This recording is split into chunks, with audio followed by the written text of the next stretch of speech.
Hello, and thank you once again for tuning into my podcast, Real Talk About Life and Relationship, with me, your coach, multi-certified life and relationship coach, Stephanie K, also known as Sage the Coach. I'm here to give you some real information about real life stuff when it comes to relationships and stuff like that. Stuff that you can actually use to improve yourself, improve your life, and not all this jabber jabber that's going on social media a lot of the time. So, um, you can watch my shows on Thursdays at 12 p.m. Every Thursday, I sometimes I'm not as consistent as I would like to be, and I really hate it. But most of the time, you can catch my shows on Thursday at 12 p.m. You can also catch all my past episodes and even other podcasts that I've done on Facebook and my YouTube page. And so just make sure you go to those platforms, Facebook, YouTube. I'm on Instagram. Sometimes I'm on X, but the main three are Facebook, YouTube, and Instagram, to watch past episodes of this show, so that you can really get this information, because it's very important. Um, and You can also find me on the Entertainment Theater app, which you can get on iStore, iPhone Store, whatever that store is called, Apple Store, because I don't have an iPhone, or Google Play Store, of course. And you can get past episodes of my shows there as well as other independent creator content. So thank you for tuning in. And today I'm going to be talking about a continuation of what I talked about last week, which is how to love yourself. And so last week, let me see, I was talking about, I'm going to look at my notes here really quickly to make sure I'm not forgetting anything. I talked about self-love. And so this kind of segment that I'm on right now, I kind of want to focus on love. The first show I did was what love is, and I talked about how love is connected to growth and stuff like that. So you can watch that if you're interested to know more. And then I did how to love yourself. I am going to do how men express love in relationships, how women express love in relationships, and then I also want to talk about parenting when it comes to love in that capacity, because there's a lot to be known about all of these different things, which we are continuing to grow and learn over time. Like, nobody has mastered this love thing. Like, it's way bigger than us. A lot of times we just kind of boil it down to a feeling and what makes us happy and stuff like that. But it's way deeper than that. And so I want to dive into these different facets of it, just to give people a more solid idea of not only what love looks like for themselves, but how to express it with other people in healthy ways, because it's very important. Like, I talk about the things that we need to grow, and love is at the top of the list when it comes to those things. If we don't have love, whether we are given love or we give love, we end up having some very serious problems. I talk a lot of times with my classes that I teach, how, of course, there was and I forgot what country it is, and I need to look it up because I talk about this a lot and I don't have all the details on it. But there were babies in an orphanage. I forgot what country it was, and so the babies that were not there were so many babies there that all the women there couldn't attend to the babies, all of them. So some of them were just getting fed and changed, and that's it. Some of them were not even getting picked up and stuff like that, and they started having serious problems. And so we need it. Like, our brain feeds on it. We develop on it. It's a very big part of who we are. People who are left off to themselves and they don't feel love, or they don't know how to exercise love, usually have some very serious problems. And so love is at the top of the list. So that's why I wanted to talk about, in terms of being healthy, how love kind of plays into this whole thing. It's equivalent to the air that we need for our bodies to function. Love is what our spirit and soul needs in order to function as well. So it's very important. So one thing I wanted to kind of pinpoint with the last show that I did is what self-love looks like, because a lot of times we talk about love in reference to giving it to other people. And so we need to know what it looks like for ourselves, because you cannot love other people correctly if you don't know how to love yourself. And a lot of people don't know how to love themselves, and then they show up half cocked in relationships and not loving people correctly, and they wonder why. Even your best efforts, if you do not know how to love yourself, even your best efforts to love another person is going to be very um, uh, half cocked, I guess, if you want to say that. So it's just not going to be very healthy. It's not going to be very fulfilling. And it's going to be filled with a lot of frustration, a lot of tension, a lot of problems, a lot of hurt. This is because people don't know how to love. And so we need to know how to love ourselves first before we can now understand what it takes to love other people. And so I talked about, which I'm just going to do a very short recap over, how important it is to take care of ourselves. I just said that, and some of the things that is incorporated taking care of yourself. I talked about how self care is not selfish. Sometimes people look at it that way, and so you have to be able to take care of yourself. And I mean, sometimes people feel guilty taking care of themselves because they feel like they're just supposed to be giving. That is not a healthy mindset. Like, you have to take care of yourself. And so even when they talk about, when you're on a plane and they tell you to put the mask on yourself first before you put it on the person that's with you or a child or whatever, we have to take care of ourselves. Even the Bible says, love others as you what? Love yourself. So it means that you have to love yourself first before you can love other people. It did not say love others more than you are able to love yourself or whatever. I mean, it does say to put other people before yourself, but it does not say to love other. Your capacity to love people is going to come directly from your ability to love yourself. And so I don't want to get into a Bible study here about the difference between putting others before yourself and loving others as you love yourself. But maybe another show. But anyway, that's just what I wanted to point out, is how important it is. Even God says that we should love ourselves first. Even when it comes to romantic relationships, the Bible talks about a man loves if a man loves his wife as he loves himself. Yeah. So we have to love ourselves. How we treat ourselves is how we're going to treat other people. So if you're a person that treats people bad all the time, I guarantee you don't love yourself very much and you don't take care of yourself very well. So think about that. So anyway, so one of the things that it comes to understanding how to take care of yourself, I talked about last week, 2 weeks ago actually, was learning what you need, providing what you need, not hurting yourself, which is like not doing stuff that hurts you, whether it's drinking problems or risky stuff, or talking down to yourself, stuff like that, not doing stuff that hurts you.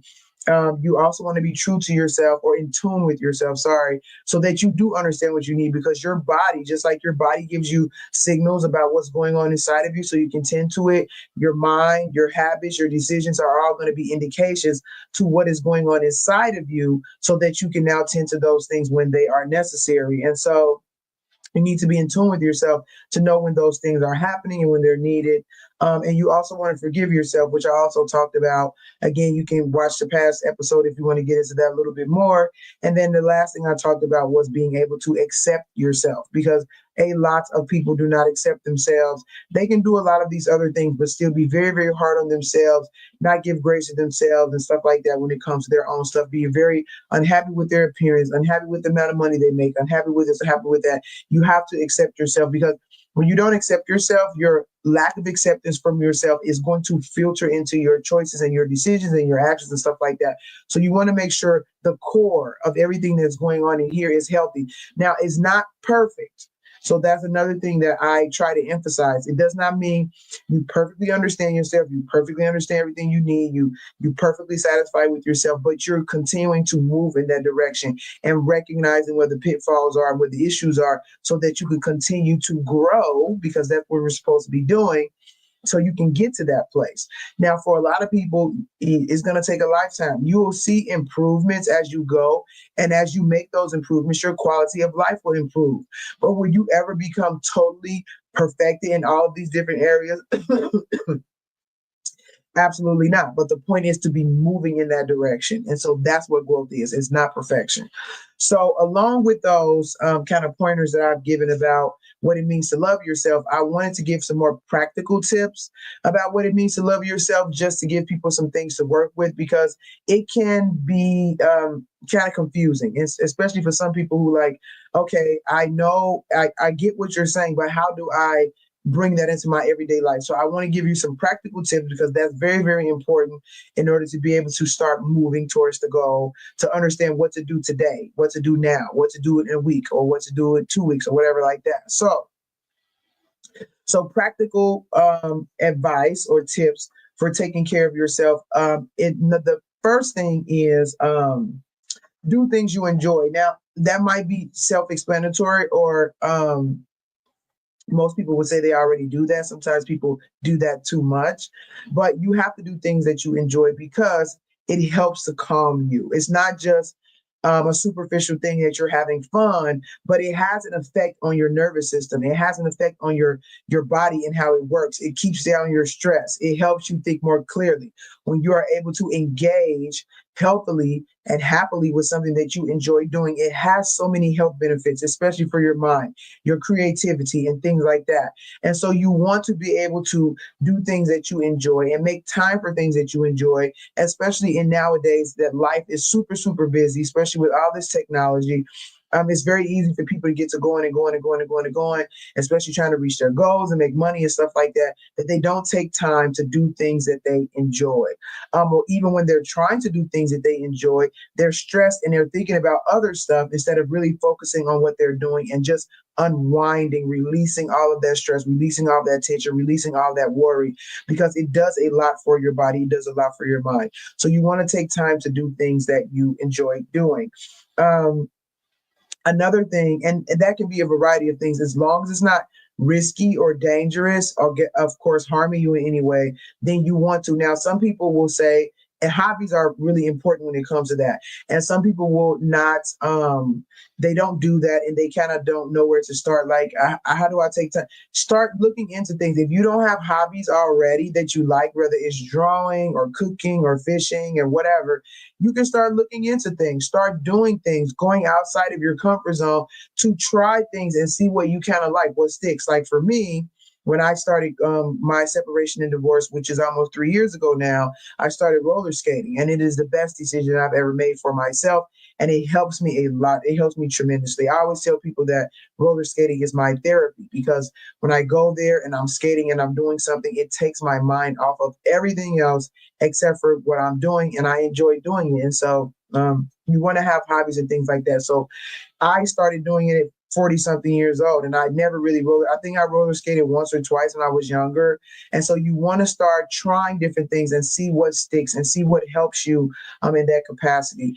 And so that's one thing. If you do not have time to do stuff you enjoy and invest into your hobbies, that's a problem. And so you need to make time and space for that in your life. That means you're out of balance. You don't have work-life balance, or whatever balance you need, you don't have it. And it's going to start negatively affecting you if it hasn't done so already.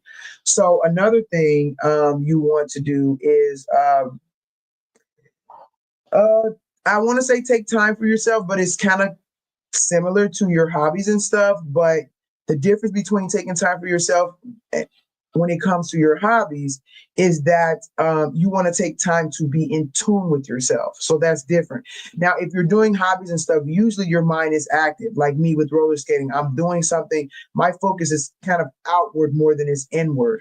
But you also need to take time for yourself to focus inward. And so whether that is getting up early in the morning, drink a cup of coffee, looking out the window, or, at night before you go to bed, journaling, which I do almost every day, I journal to stay in tune with myself, to reflect and process over my life and daily stuff that's going on. Even if it's going for a walk or something like that, anything that you can do to take that now, take time for yourself to focus inward on a regular basis. That is how you can take care of yourself. And there's a lot of different ways that you can do that as well. And so you just have to make sure whatever you do, you're not getting distracted by what's going on outside of you. So if you can walk and jog and still think clearly and talk about stuff to yourself, have a conversation with yourself, then fine. But if walking or exercising, now you're counting 1, 2, 3, and you're not focused inward, then that's not going to be one of those things where you are taking time for yourself. So you want to make sure you're able to do that and find something that helps you do that as much as possible. Sometimes when you're trying to take time for yourself, again, it's easy to get distracted by stuff that's going on, especially if you have a long list of stuff to do like I do. But you can start small and say, okay, I'm going to take 10 minutes, 15 minutes, 20 minutes, 30 minutes, and just continue to expound upon that as much as you can to make sure that you are regularly taking time for yourself. And also included in that is prayer. So actually, a lot of times That's what prayer is. Prayer is kind of like taking time for yourself to think about these really important things. The difference is that you're having that conversation between you and God. So prayer can definitely be a part of taking time for yourself and really just thinking things through, and you're talking to God about it and stuff like that. And God wants us to do this. This is why Jesus always went off by himself all the time, because we have to take that time for ourselves to recenter, to understand what's going on with us, and also to connect to the higher power that's going to guide us in all these different directions. So that's definitely a part of it too. Another thing that you want to do to take care of yourself is to be around people who love you. A lot of people, and I say this, I can say this especially for myself. My life, a lot of the time, especially as an adult, revolved around taking care of other people, and that's great. It's a good thing because other people need to be taken care of too. But I was not really around people very much that took care of me, and I didn't think about that very much about people taking care of me. And so you need to be around people who love you and who love you to the extent that they express it through taking care of you, even if it's something like encouraging you, taking you out to lunch, complimenting you on your outfit, complimenting you on your achievements. People who are cheering for you and genuinely love you in your life. You need those people around you, because we all get into these down moments in our life. We get distracted and we get discouraged and stuff like that. And having people around you that can give you that positive energy can help you. It's like when you go get your car jump start, when your battery dies and then you hook it up and then you jump. And those people can be a jumper cables for you to now stay on course, to feed your love tank. Because again, I talked about how important it is for us. A lot of times when we are having those down episodes and feeling gloomy, is because we actually need to be loved. Like, it's very, very important. So when you get around people who love you, they can feel that. And once they feel that, a lot of you will start to feel better. You start to think clearly. A lot of people just physically react by being more energetic to being around people that love them. And so it's very important to have those relationships in your life in order to get that. And so you want to, so if you having you everybody around you talks negative, nobody encourages, people put you down, stuff like that, those are people I don't want to say you don't necessarily need them in your life, because sometimes your role in their life is to help them and not necessarily for them to help you. But you definitely want to deal with those people in smaller doses and understand, again, being in tune with yourself when now you don't have the energy to give, and you need some love to be given to you. And so being around people who love you is also very, very important. Not people who lie to you, not people who coddle you. Be a little bit of coddling is okay, honestly, but not being around people who just always pumping you up superficially, but genuinely. People who will also tell you when you're wrong and help you to see yourself at the same time too. So you want to have those types of relationships in your life. They are very, very important. Another thing you want to do is celebrate your wins. Like, I see people who, I was talking the last episode about people who don't accept themselves. One of the things that I see most common with people who don't accept themselves is that when they are good at stuff, they don't give themselves credit for it. So, if you do art or, even your hobbies, and you're always down on yourself, like, oh, I should have did that better. Oh, I didn't do this. Oh, I didn't do that. That's a part of not accepting yourself. And so you have to be able to celebrate your wins. If got the whole house clean today, and even if that's a struggle for you sometimes, or even if it's not a struggle, celebrate your wins and allow yourself to feel good about the stuff that you do right. It does not have to be super big. You do not have to be perfect, but you can celebrate your wins when you do stuff. Even if you put on an outfit and you look good in it and you feel good, you say, you know what, I look good today. You know what I'm saying? So you want to be a cheerleader for yourself and celebrate your wins, even if they're small. Give yourself credit for the stuff that you do right, because we do stuff wrong and we feel bad about it and we get down on ourselves about it. So when you do stuff right and you do stuff you like, let's balance that out and cheer. If you're going to be down on yourself when you do stuff bad, then let's also cheer ourselves and pump ourselves up when we do stuff right. Not in an arrogant way where now you're overlooking the stuff that you do wrong, but also taking the time to say, you know what? I did do that wrong, but this is some stuff that I did, and give yourself credit for that as well. So cheer for yourself. In all different types of areas, you can do that for yourself, as long as you just don't go overboard and now you're drowning out other people because you're putting your cheering of yourself above everybody else, and then you're acting like the bad stuff that you do is not an issue. That is when it becomes a problem. So you do want to be balanced. But along with that, because I was talking about your physical appearance, that's another thing that you can do to take care of yourself. Again, for me, I had babies for a long time. It seemed like right after I was out of baby stage, I was right back in the baby stage. So I kind of got out of the habit of taking care of myself, doing stuff for myself.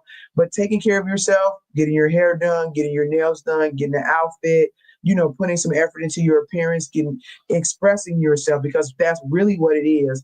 And you're showing yourself in a, I don't want to say a higher way, but like a cleaned up way. You're taking care of your physical appearance is always going to help you feel better, even if it's just taking a shower, going to get a massage. You want to care about your physical appearance, and so when you do that, it definitely boosts your self-esteem. It makes you feel good. It gives you a more positive outlook on yourself, especially if you're somebody who's like, I don't think I look that nice. Then make yourself look nice. Get your hair done. Pamper yourself a little bit, because your physical appearance is going to make a difference with how you feel. As a matter of fact, when you do not take care of yourself physically, that is a sign typically that's a sign of depression, typically, and low self-esteem, because you do not find yourself worthy enough to put that effort in to take care of yourself, your body, because you need it in your physical appearance. So that's another thing you want to do to take care of yourself. And that includes also exercising. If I'm not saying you have to exercise, but I know for me, I don't enjoy exercising a lot of the time, but when I do it, I do feel good about myself, because I know I'm taking care of myself and I'm taking care of my body. So that's another thing. You can try that. Go on walks, go on runs. There's a lot of different exercises you can do, like even roller skating. For me, a lot is about exercise. You can find different ways to take care of your body, which will also help to make you feel better about yourself and take care of yourself. And again, it has a lot of not only just emotional and mental benefits, but also physical benefits when it comes to exercising regularly and stuff like that. You can easily look that stuff up and find out what the benefits of those are. Um, so I talked about doing things for yourself. I'm just looking at my notes here to make sure I am not forgetting anything. You want to do things you enjoy, take time for yourself to focus inward and not just outward, whether that's prayer, reading the Bible, journaling, like I said, looking out the window in the morning, drinking coffee, whatever you need to do for that. Being around people who love you, celebrate your wins. And also, you want to challenge yourself. I did talk about physical appearance too. You also want to challenge yourself. So it is not just about making yourself happy, because that's where people start going off in left field, because they start thinking that anything that feels good is good. Exercise doesn't feel good, but it's good. So you can't think that taking care of yourself is all about just making yourself happy, doing what you like, stuff like that. There's a balance to it. So like I said, even though you want to celebrate your wins, that does not mean you want to ignore the things that you need to work on. And so those are the ways that you can challenge yourself. Even taking on a new hobby can be, or trying different things can be ways of challenging yourself. If you always wanted to learn a second language, go ahead and try to dive into that, especially with technology that everybody has computers in their pockets. It's very easy to do that stuff now, very inexpensively. And so you want to do different things to challenge yourself. You can say it's a bucket list of sorts, but you want to have things in your life that you're interested in, that you're like, man, I really want to learn how to swim, or I would like to, learn how to run a marathon, or I want to learn how to write, or anything that you want to do that you haven't been doing. Go ahead and pick those things up, make time for yourself and challenge yourself, because as you start to grow and learning a new skill, it will help you. It will help your confidence. It will help your brain wiring. It will help you sometimes leads to different skills that you didn't necessarily realize you needed, or and so you can, I'm sorry, I'm getting messages on my computer. Maybe people are commenting, but I'm getting a little bit distracted by this. So let me turn it off. So you want to challenge yourself. And that is not just outside of yourself physically or even mentally. You can learn new things and stuff like that.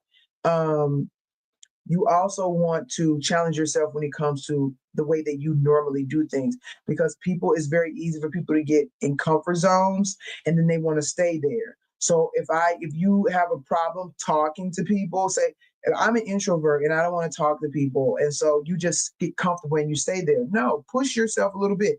does not mean you have to become a full-fledged extrovert, but you can find some balance in the middle. And I will tell you that sometimes these normal kind of dispositions that we have, that doesn't mean we don't have issues within them, because you can be an introvert with an issue. And your introversion actually feeds the issue. And so you can be an introvert and still know how to have conversations with people. If you are have such an aversion to having a conversation with people, and you just say to yourself, oh, that's because I'm an introvert. Sometimes it's not just because you're introvert. You're using your introversion as an excuse to not challenge yourself to do things differently or do things better, especially stuff that is healthy for you. So if you have like your normal dispositions, you're typically a shy person, or you don't like to speak in public, or you always, every time you have an issue with people, you run away, you can see those things about yourself and challenge yourself in those areas. Again, take baby steps to move forward. It does not have to be a full-fledged transformation in like a week or two, but you taking the time for yourself to note those things and to continually try to work on them. They help you a lot, especially when after a year you can keep track of you. If you're keeping track, you can see the change that you made in yourself after 6 months, after a year, and you see the accomplishments that you've made. It helps your self-esteem. It helps your brain wiring. It helps you to be more healthy. And so you want to challenge yourself in different areas. You know what? I'm not a very affectionate person. Okay, well, let's try to be more affectionate. What do you need to work on in yourself to now deal with that? So you want to challenge yourself and not just get out in the comfort zone and say, oh, this is how I am, and this is how I do things, and blah, blah, blah. And I'm just always a person that has a bad attitude. No, challenge yourself, especially if those things are not healthy things. You want to challenge yourself in those areas personally, but then also outwardly, as far as like learning new skills and stuff like that. So those are just a few tips when it comes to taking care of yourself. And then the last thing I want to mention is with the taking time for yourself. Also, including that is your spiritual health, because taking time for yourself and going inward, that is the main thing that you're focusing on, is your spirit and who you are inside and what you are inside and what are your gifts and what are your talents. That's why it can include prayer, because you're connecting with your higher spiritual self. And so you want to also include spirituality in that. And so spirituality to me is not defined to a specific religion, but it's just about you being in tune with the parts of yourself that you cannot see. So to me, that is what spirituality is, in case anybody is wondering. I'm a Christian, which I've said many times. And so I advocate Christianity even indirectly, but so that is how I feed my spiritual self, and you can find ways to feed your spiritual self as well. And just be careful with that, because there's a lot of kooky stuff out there that's going to take you in a way different direction than you actually growing your spirit. But if you want any recommendations, I will highly recommend Christianity, just so you know. It's done wonders for my life, and it made me into a person that I know for a fact I could never be on my own. So these are just a few tips about how to take care of yourself, practical tips, things that you can incorporate in your life. If you have any questions about it, if you want a free session with me, once again, I always talk about, you can go to my website at www.unveilingexperience.com for a free session, or also look up some of my courses if you're interested in doing those. So yeah, but that's it for today. You guys, thank you for tuning in. I know my mood is a little bit blah today. I'm kind of tired, but I still wanted to jump on here and give you guys some good information about taking care of yourself. And so the next podcast I want to do is going to be about how men express love in relationships. I'm looking forward to learning a lot myself, because I'm not the type of person that just assumes that I know stuff that I don't know. So I like to get information, and my brain is like hungry for information all the time. And so when I can talk to a man who is very open about his inner workings, to me is like a buffet table. Sit down and tell me everything that I can possibly learn, because I'm going to put that in my toolkit and figure out how to navigate my different relationships, whether it's with my son, my boyfriend, my dad, my brothers, my male friends, because we're different. And so we need to understand each other a little bit more if we're going to have healthy relationships. And so tune into that. And then I'm also going to do how women express love in relationships. And then, of course, what love is when it comes to relationships and stuff that I talked about. I'm going to do all this stuff before. So you guys stay tuned if you're interested in learning these things. Again, follow, like, share on social media, subscribe. And then you can also ask your questions in the comments, and I will make sure, if you're not watching me live, that I will respond to your comments sooner rather than later. Yeah. All right. Thank you so much for tuning in. You guys have a great weekend. Bye.